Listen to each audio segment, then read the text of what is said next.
अरिहन्ताणाम् ॐ नमो अरिहन्ताणाम्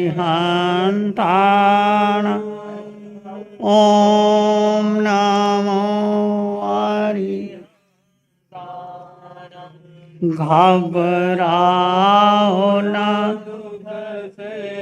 जीवन में जीवन सुख का मेला घबराओ न दुख जीवन में जीवन सुख दुख का मेला शरणा ले लो अरिहंतों शरणा ले लो क्यों करता झमेला है ये प्रभु से मर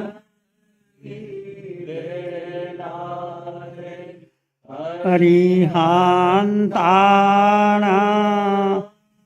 ॐ नमो नमो नमो अरिहन्ताणाम् नमो नमो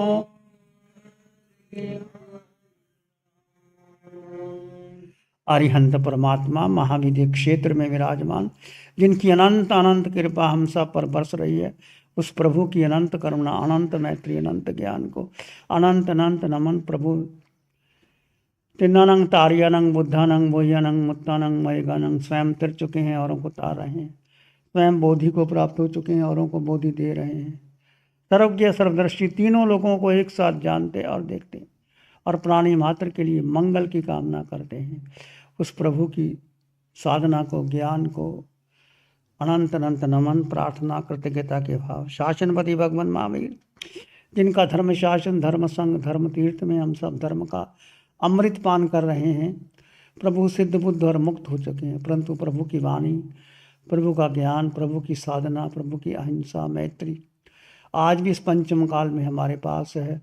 उस वाणी जो सूत्रों में है हमारे पास, उसको यदि हम अंतःकरण से आत्मसात करें तो हम भी परमात्मा बन सकते हैं। उस वाणी उत्तराध्ययन सूत्र का समग्र पराक्रम जो आपके सामने चला है उसकी चर्चा हम कर रहे हैं। जोग सच्चेनं भन्ते जीवे किम जनई। समग्र पराक्रम के अंदर एक एक प्रश्न पूछा गया और भगवान ने उसका उत्तर दिया गया। हे भगवान, योग सच्चेनं सत्य योग सत्य से किस गुण की प्राप्ति होती है? योग सच्चेनं योगं विसोई। योग सत्य से योगों की शुद्धि होती है। योग सत्य क्या? योग तीन, मन के वचन के और काया के।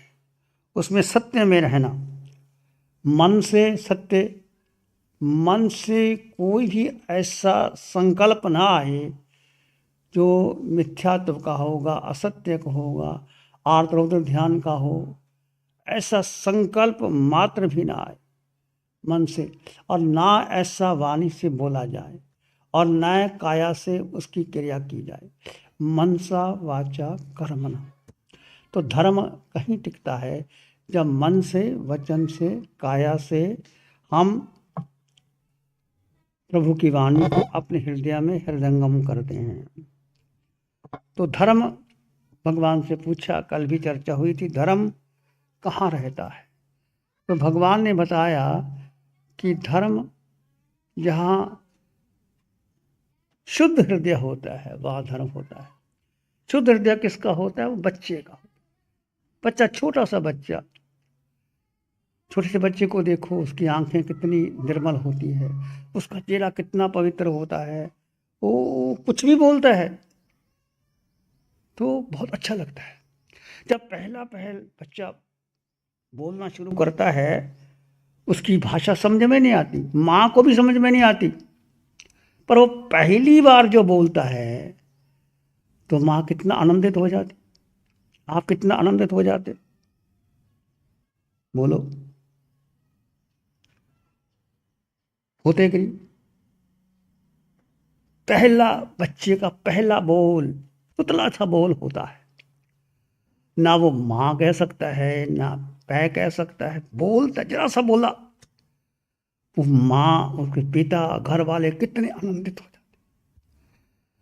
ना उसमें कोई व्याकरण होती है, ना कोई छंद होता है, ना कोई शास्त्र की भाषा, ना कोई संस्कृत पराक्रम का ज्ञान होता, पर पहली बार जो बच्चा बोलता है उतना प्यारा क्यों लगता है? क्यों ओडियो जी, क्यों प्यारा लगता है? कारण क्या है? कुछ तो कारण होगा, बोलो बोलो माता जी, आप बोलो, क्यों प्यारा लगता है बच्चा? पहली शब्द जो बच्चा बोलता है सबको प्यारा लगता है। क्यों लगता है माँ जी, प्यारा क्यों लगता है? बोलो। हम्म है, बच्चा निसर्ग से जुड़ा होता है, प्रकृति से जुड़ा होता है, सत्य से जुड़ा होता है, परमात्मा से जुड़ा होता है। कुछ भी कहो उनको, कुछ धर्म का ज्ञान नहीं, कुछ शास्त्र पढ़े नहीं, कुछ वातावरण का असर नहीं होता, परंतु वो बच्चा जो अंतर से बोलता है, प्रकृति, जैसे फूल खिलता है, कमल का फूल है, गुलाब का फूल है, और वो कीचड़ में खिलता है, मिट्टी में खिलता है, पर फूल सबको तो अच्छा लगता है। क्यों अच्छा लगता है? अब कीचड़ में कमल खिलता है, कीचड़ को नहीं देखते, अब कमल को देखते कि फूल खिला, कितना पंखुड़ियाँ, कितना रंग, कितना सौरभ, कितनी सुगंधी, और हर कोई फूल को लेना चाहता है और कीचड़ को छोड़ना चाहता है। तो कहने का अर्थ सत्य छोटे बच्चे के पास होता है, पर बच्चों को हम ऐसा ज्ञान देते हैं, ऐसा ज्ञान देते हैं, वो पहले ही बता देते हैं ये तेरी माँ, ये तेरा पिता, सब झूठा, सारा का झूठा ज्ञान देते हैं। भगवान कहते हैं बच्चे की कोई माँ होती है, कोई पिता होता है? इस शरीर की माँ और शरीर का पिता है। पहले भेद ज्ञान करो, जब माँ गर्भ में होती है तो बच्चे को कहे देख बच्चे, मैं तेरी माँ नहीं हूँ, तेरी माँ जिनवानी है, तेरे पिता अरिहंत परमात्मा, मैं तेरे शरीर की माँ हूँ। वहाँ से भेद ज्ञान सिखाए बच्चे को, तो बच्चा बहुत बड़ा होकर के प्रकृति से नजदीक हो जाता है। तो हम बच्चों को क्या कहते हैं, ये तेरा परिवार, ये तेरी माँ, ये तेरी बुआ, ये तेरी चाची, ये सब जिंदगी भर उसको ऐसा रटन कराते हैं, ऐसा रटन कराते हैं। हम कहते हैं बच्चे को बड़ा हमने ज्ञान दे दिया, हम खुश हो जाते हैं। तुम्हारे पास भी झूठा ज्ञान, उसके पास भी झूठा ज्ञान, और झूठ बढ़ता चला जाता है, जिंदगी भर बढ़ता चला जाता, जिंदगी भर बढ़ता चला जाता, और हम आपको ज्ञानी मान लेते। सबसे अज्ञानी हम हैं कि हमें पता ही नहीं हम हैं कौन, हमारे जीवन का लक्ष्य क्या है, किस लिए आए। ये जन्म हुआ, ये शरीर का जन्म हुआ, और शरीर अनंत बार मिला तुमको और मुझको, और हर गति हर योनि में गए। तो जो शरीर के भीतर जो आत्मा है उसका ना जन्म है, ना मरण है, ना उसका कोई माँ है, ना पिता है। वो किसी गति किसी योनि में कैसी चली जाए, वो शाश्वत है, वो शुद्ध है, वो निर्मल है, अष्ट गुणों से युक्त है। तो आप भी उस ज्ञान को प्राप्त करो और बच्चे को वही ज्ञान दो। भेद ज्ञान से यात्रा शुरू होती। इस पंचम काल में भूल ही गए, भेद ज्ञान को भूल गए, आत्मा के बारे में भूल गए, बस व्यवहार दृष्टि को लेके चलते हैं, ये कर लिया वो कर लिया, व्यवहार दृष्टि से व्यवहार धर्म का पालन करते हैं। दो धर्म है, एक निश्चय धर्म है, एक व्यवहार धर्म। व्यवहार धर्म में तो हम जी रहे हैं, निश्चय का पता ही नहीं, अस्तित्व का बोध ही नहीं, आत्मा का बोध ही नहीं, पता ही नहीं मैं हूँ कौन, मेरे जीवन का लक्ष्य क्या है, किस लिए मैं आया, क्यों आया, क्या मैं अनादिकाल से शुरुआत ही मुझे पता नहीं कि शुरुआत जीव की कब हुई, क्योंकि जीव का जन्म ही नहीं, जीव की मृत्यु नहीं, जीव को शस्त्र काट नहीं सकते, अग्नि जला नहीं सकती, पानी गला नहीं सकता, वायु उड़ा नहीं सकता, ऐसी जीव की शक्ति है। और इस शक्ति को हम संपन्न हमारे भीतर से कर सकते। तो यह योग सत्य की बात चलती है। योग सत्य से योगों की शुद्धि होती है।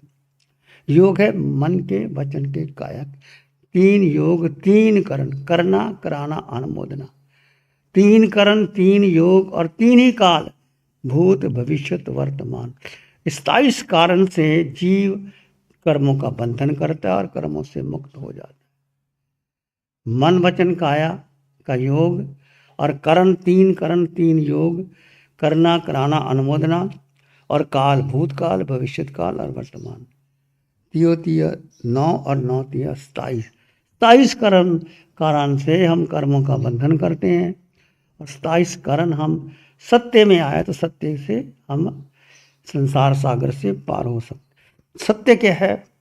सत्य धर्म है, सत्य तप है, सत्य ब्रह्म सनातनम, सत्यम यज्ञ, परम प्रोक्ता, सत्य सर्वम प्रतिष्ठितम। वेद व्यास में कहा है कि सत्य ही धर्म है, सत्य ही तप है, सत्य ही योग है, सनातन धर्म ब्रह्म है, उत्कृष्ट यज्ञ है, सब कुछ सत्य पर टिका हुआ है। इस पृथ्वी ब्रह्मांड सत्य पर टिका हुआ है। कहा भी गया है, सांच बराबर तप नहीं, झूठ बराबर पाप। सांच बराबर तप नहीं, झूठ बराबर पाप। जाके हृदय साच है, ताके हृदय आप। सत्य के समान कोई तप नहीं। जिसके हृदय में सत्य का निवास है उसके हृदय में परमात्मा रहते हैं। शेख सादी ने कहा, सत्य ईश्वर की इच्छा के अनुकूल है। सत्य क्या है? ईश्वर की इच्छा के अनुकूल है। मैंने सत्य के मार्ग पर चलने वाले के कभी यदि कोई सत्य के मार्ग पर चलता है, परीक्षा होती है, परंतु वो कभी पथ भ्रष्ट नहीं हो सकता। एक पाश्चात्य में, विदेश में, इंग्लैंड में एमिनल इन 8 वर्ष का बच्चा था। उसके पिता का नाम था सैमुअल नॉर्टन। 1891 में सैमुअल नॉर्टन ने, उसके पिता ने, एमिनल कार्ड के पिता ने, सैमुअल कार्ड ने किसी व्यक्ति की हत्या कर दी।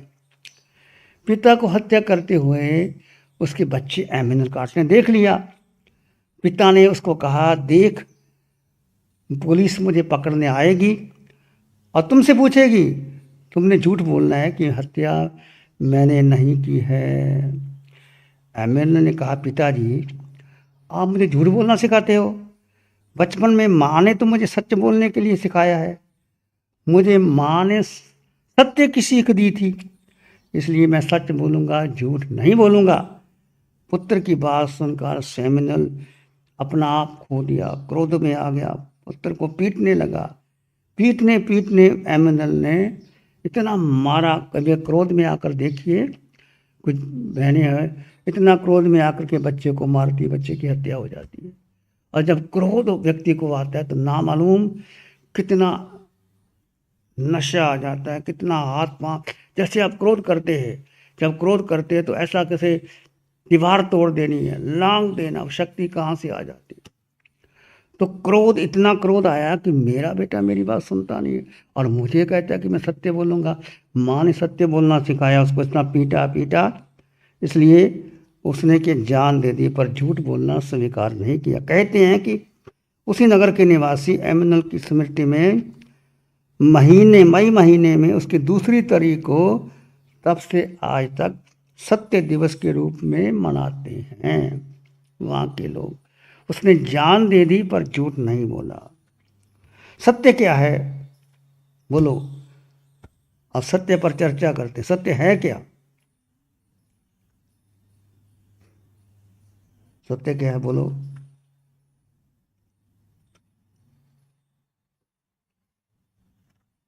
वो तो सुनते हैं आप, सत्य क्या है, क्या सत्य है? बोलो। हमारा मूल स्वरूप आत्मा है। उड़िया जी, है कि नहीं मूल स्वरूप? आत्मा को भूल जाओगे, सब भूल जाओ, बेटे को, पत्नी को, धन को, संपत्ति को, व्यवहार को, पर आत्मा को भूल गए तो 4 गति 84 लाख चक्कर काटना पड़ेगा और कोई काम नहीं आएगा। जब जीव निकल गया, आत्मा निकल गई, बेटा, पत्नी, धन, संपत्ति, रिश्ते, नाते सब चले जाते हैं, कोई काम आता है? किसी ने कहा भी था, अभी सब चूमते थे और आंखों पे बिठाते थे, अभी सब चूमते थे और आंखों पे बिठाते थे, जगा देते थे दिल में कलेजे से लगाते थे, जगा देते थे दिल में और कलेजे से लगाते थे, अभी मुंह पर कफन डाला तो प्यारे सूरत नहीं तकते, अभी मुंह पे कफन डाला तो प्यारे सूरत नहीं तकते, उसे घर में घड़ी भर भी नहीं रखते। हम जानते हैं परिवार में, संघ में, समाज में, देश में, विदेश में, तुम्हारा बेटा विदेश में हो, पिता हो, कोई हो, वहाँ जीव निकल गया, कोई कुछ नहीं कर सकता। चाहे उसको यहाँ ले आओ, चाहते गंगा में बहा दो, संस्कार कर दो, लोगों को बुला लो, शोक मना लो, एक बार जीव निकल गया तो कुछ नहीं हो सकता। माँ के गर्भ में जीव पहले आता है, फिर शरीर बनता है। यदि जीवन आए तो माँ बच्चे को जन्म नहीं दे सकती। बच्चे में, माँ में ताकत है जन्म देने की, पर जीव ही ना हो तो बच्चा कैसे पैदा हो सकता? शास्त्रकार कहते हैं, जैन धर्म कहता है, विज्ञान तो कहते हैं कि XY फार्मूला होता है, बत्ती उसके ऐसा बन जाता है, ऐसा नहीं।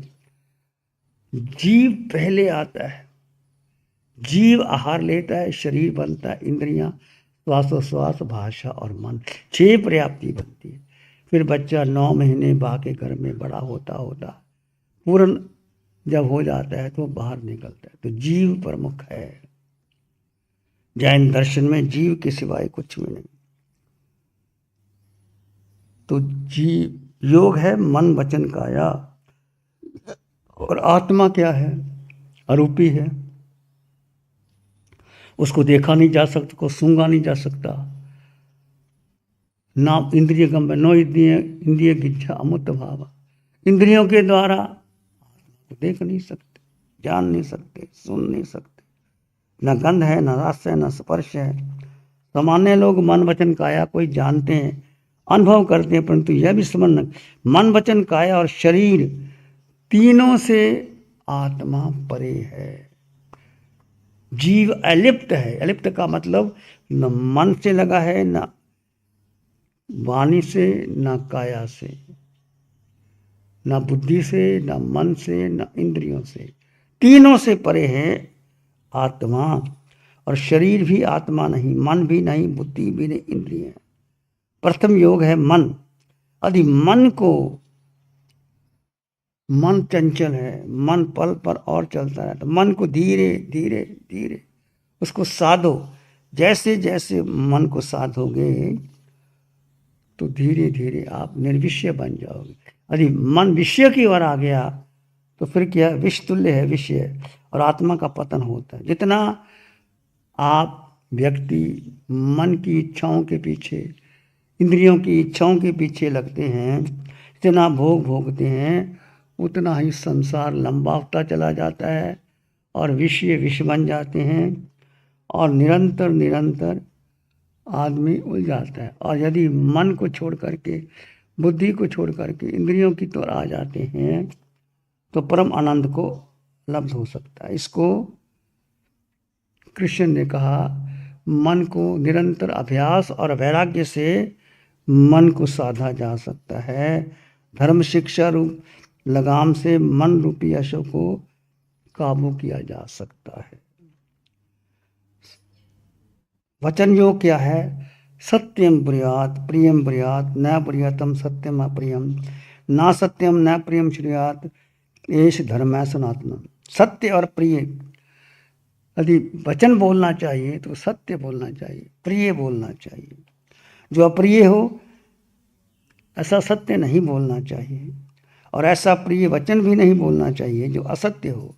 ये धर्म है।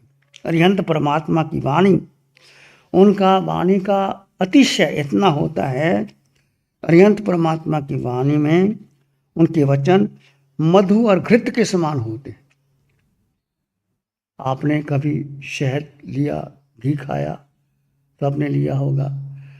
मधु और घी जब मूल्य मिल जाते हैं तो स्वादिष्ट हो जाते हैं। ऐसे भगवान के वचन सुन करके श्रोताओं के कान, हृदयों को अमृत से खुल जाता है। भगवान के वचन, जब भगवान ये वाणी के 32 अतिशय होते हैं, उनकी वाणी, उनके वचन मधु और घृत के समान होते हैं। हमें भी ऐसे बोलना चाहिए। मन का योग, वचन का योग और काया का योग। काया को भी शुभ कार्य में लगाना चाहिए। यदि प्रकृति ने हमें हाथ दिया है तो दान देना चाहिए, काम दिया है किसी की मदद करना चाहिए, धन दिया है धन से किसी की रक्षा करना चाहिए, ऐसे आगे बढ़ना चाहिए। राजा हरिश्चंद्र ने सत्य के बारे में आपने सुना होगा। राजा हरिश्चंद्र बहुत ही सत्यवादी और धर्मपरायण राजा थे। वो भगवान राम के पूर्वज थे।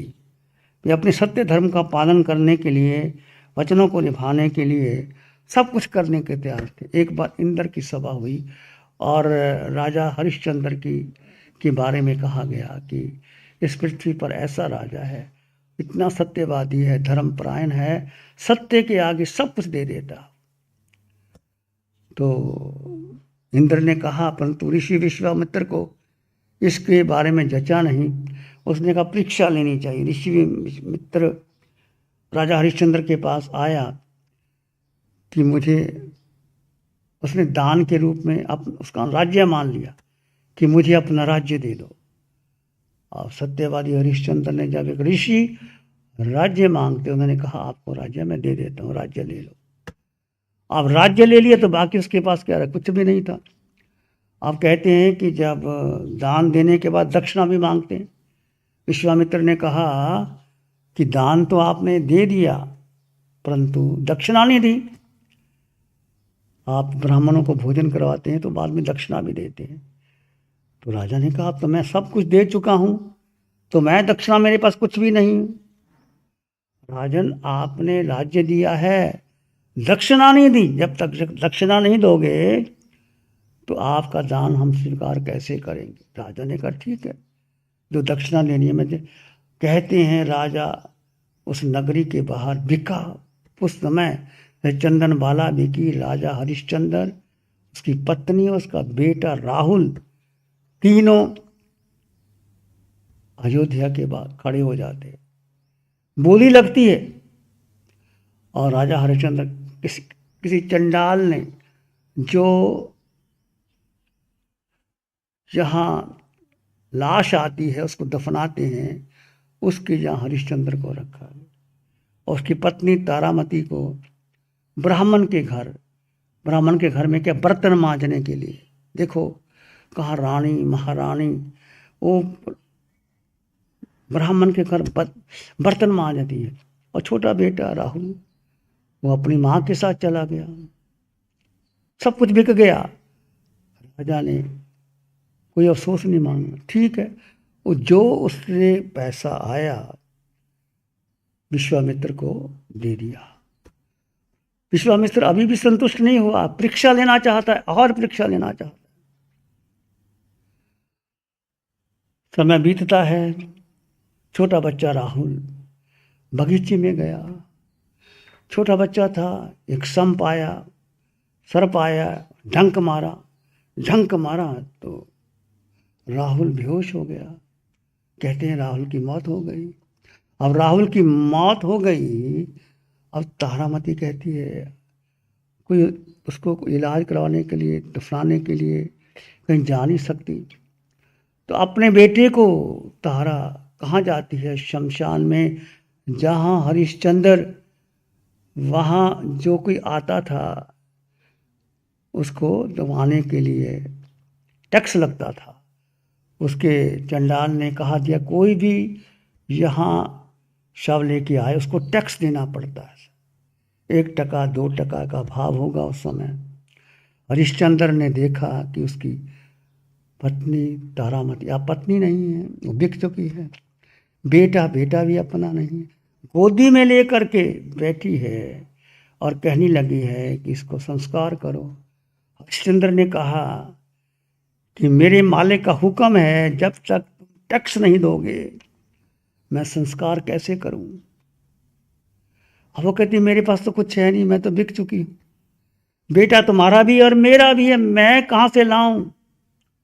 देखो हरिश्चंद्र की परीक्षा होती है। नहीं, मेरे मालिक का हुक्म है, जब तक तुम टैक्स नहीं दोगे। उस जमाने में 1 टका 2 टका बहुत कीमत होती थी, वो दो तब तुम संस्कार कर सकते हो। तो कहते हैं उस हरिश्चंद्र ने कहा कि तुम अपनी साड़ी का पल्ला फाड़ के दे दो, मैं कह दूंगा कि ये टैक्स के रूप में आ गया।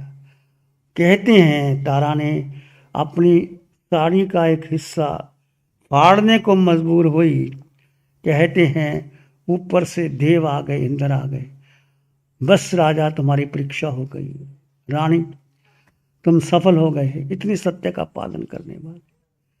ऐसे राजा हरिश्चंद्र की कहानियां आप सुनते हैं, जिसने अपना राज्य दे दिया, दक्षिणा में खुद बिक गया चंडाल के घर में। एक राजा एक चंडाल का घर जो वहाँ दफनाते हैं, कहाँ रहता होगा, क्या भोजन करता होगा।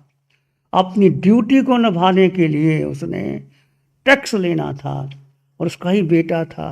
कहने लगे हुक्म है मेरा, मैं ऐसा नहीं कर सकता, टैक्स दोगी तो तुम कर सकता। रानी ने अपनी साड़ी आधी फाड़ने लगी, ऊपर से देव ने बाजू पकड़ की, बस तुम्हारी परीक्षा हो गई। ऐसे सत्य की परीक्षा हुई थी राजा हरिश्चंद्र की।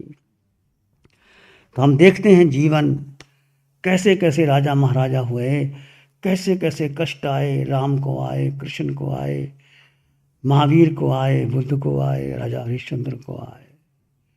ये जीवन ऐसा है। किसी के काम जो आए उसे इंसान कहते हैं। किसी के काम जो आए उसे इंसान कहते हैं। पराया दर्द अपनाए उसे इंसान, पराया दर्द अपनाए उसे इंसान कहते।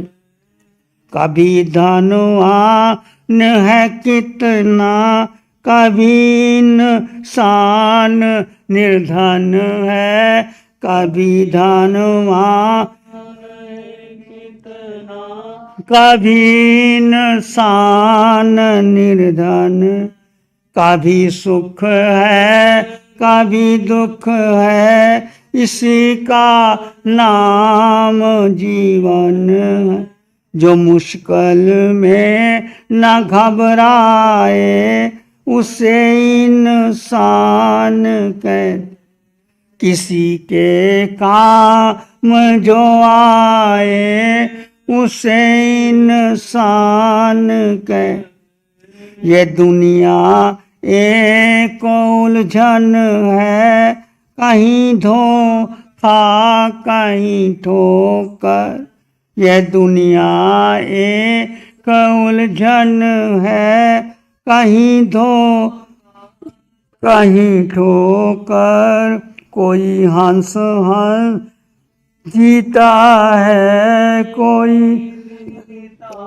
है रो रो कर जो गिर कर फिर संभल जाए, उसे इंसान जो गिर कर के संभल जाए, उसे इंसान। अगर गलती रुलाती है तो राह भी दिखाती है, अगर गलती रुलाती है तो राहें भी दिखाती। मनुज गलती का पुतला है, ये अक्सर हो ही जाती।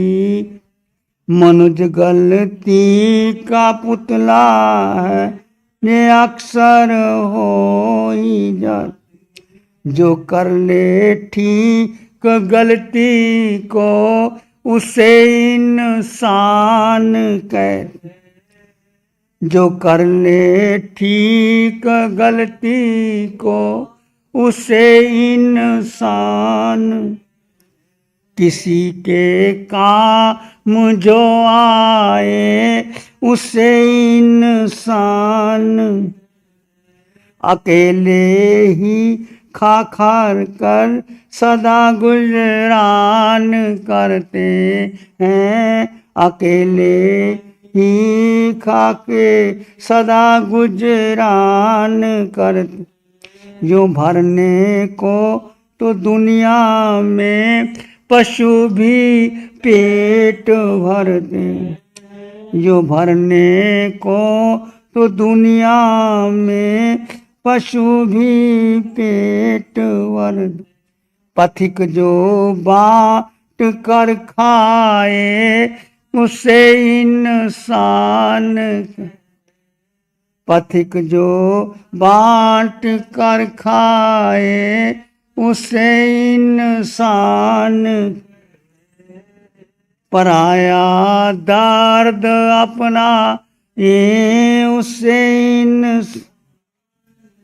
किसी के काम जो आ, उसे इंसान। पराया दर्द अपना उसे इंसान। पराया दर्द तेरे मुख पे जब दमका, पराया दर्द तेरे मुख पे जब दमका, कभी जाना कि तुझे सही श्रृंगार से मतलब। किसी दुखी के, किसी पीड़ित के, किसी गरीब के, किसी रोगी के, किसी ऐसे अवस्था में पड़े हुए मनुष्य की, चाहे मनुष्य है, पशु है, पक्षी है, कोई भी है, उसको देख करके आपका हृदय द्रवित हो जाता है, आपकी आंखों में आंसू आ जाते हैं। पराया दर्द तेरे मुख पे बन के आंसू जब दमका, तभी जाना कि तुझे है सही श्रृंगार से मतलब। यदि किसी की आंखों में आंसू आते हैं और तुम्हें उसको देख करके तुम्हारे भी आंसू आ जाते हैं, तो समझो तुम इंसान हो, तुम आगे बढ़ सकते हो। ध्यान करेंगे। ये योग सत्य के बारे में बात हुई, फिर आगे चर्चा करेंगे। ध्यान करें, आंखें बंद, मन वचन काया शांत, शरीर शांत, विचार शांत, सृष्टि शांत, वातावरण शांत, हर दिशा हर किनारा शांत।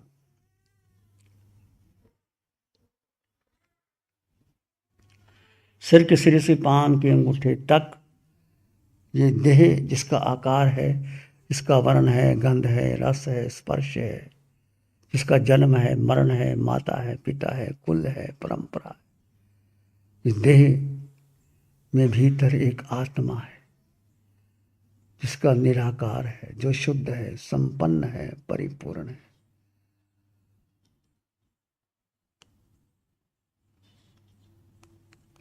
जो अष्ट गुणों से युक्त आत्मा, अनंत ज्ञान, अनंत दर्शन, अनंत सुख, अनंत शक्ति से संपन्न आत्मा, वो तुम हो। दो तत्व साथ में हैं पर दोनों जुदा जुदा है। दोनों को जुदा जुदा जानो।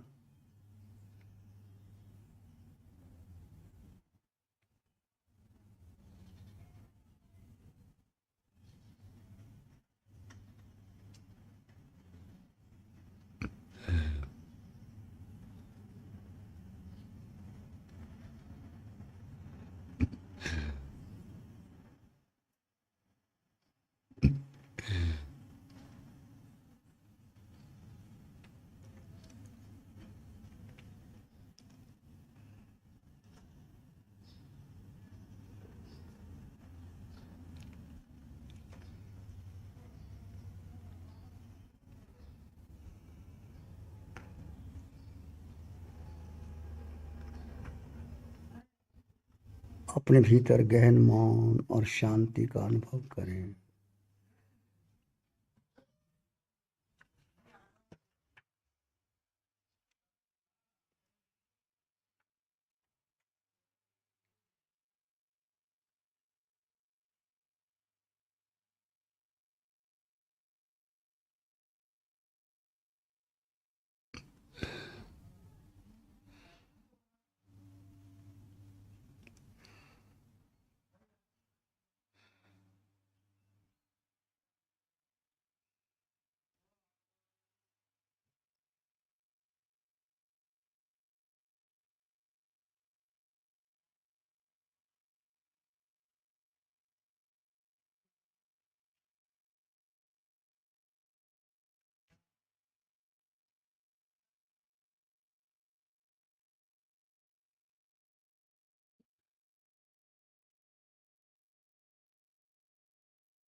दो तत्व जुदा जुदा है, दोनों को जुदा जाने माने और अपने भीतर प्राणी मात्र के लिए मंगल की कामना कीजिए।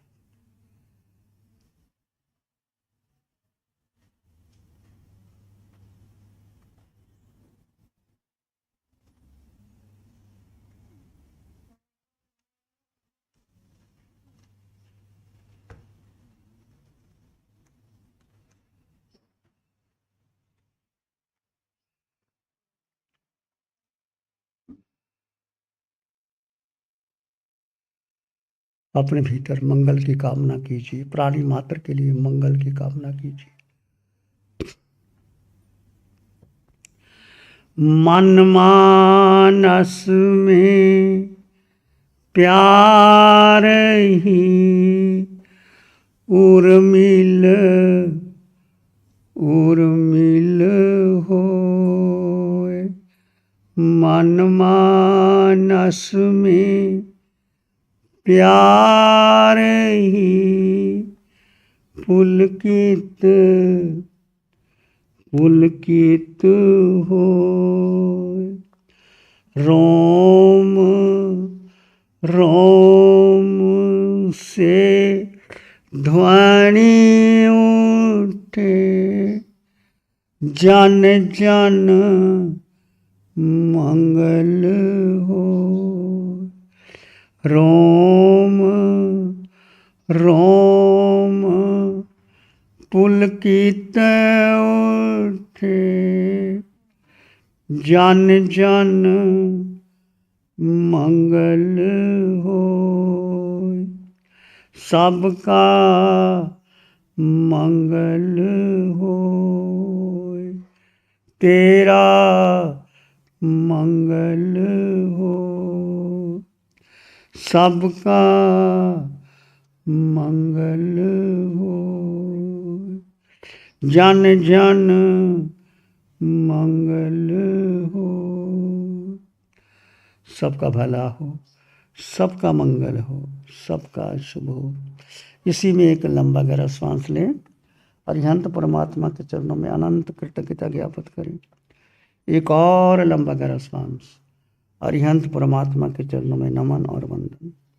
दोनों हाथों को आंखों पे ले जाएं, हल्का सा स्पर्श, धीरे से आंखें खोल सकते हैं। नमो अरिहंतानंग, नमो सिद्धानंग, नमो आयर्यानंग, नमो वज्रायानंग, नमो लोय सब साहुनंग, धम्मो मंगल मुखिठम अहिंसा संयमो तबो, देवावित्तंग नमं संति जस धम्मे से। श्री चत्तारी मंगलम, अरहंता मंगलम, सिद्धा मंगलम, साहु मंगलम, केवली पानत्तो धम्मो मंगलम। चत्तारी लोग उत्तमा, अरहंता लोग उत्तमा, सिद्धा लोग उत्तमा, साहु लोग उत्तमा, केवली पानत्तो धम्मो लोग उत्तमा। चत्तारी शरणं पवज्जामि, अरहन्ते शरणं पवज्जामि, सिद्धे शरणं पवज्जामि, साहु शरणं पवज्जामि, केवली पानत्तं धम्मं शरणं पवज्जामि। चारेश्वर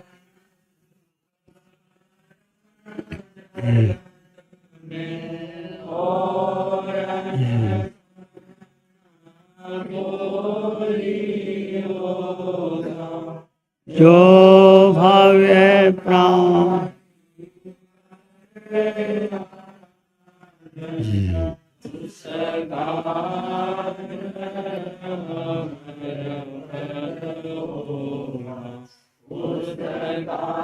सदा ही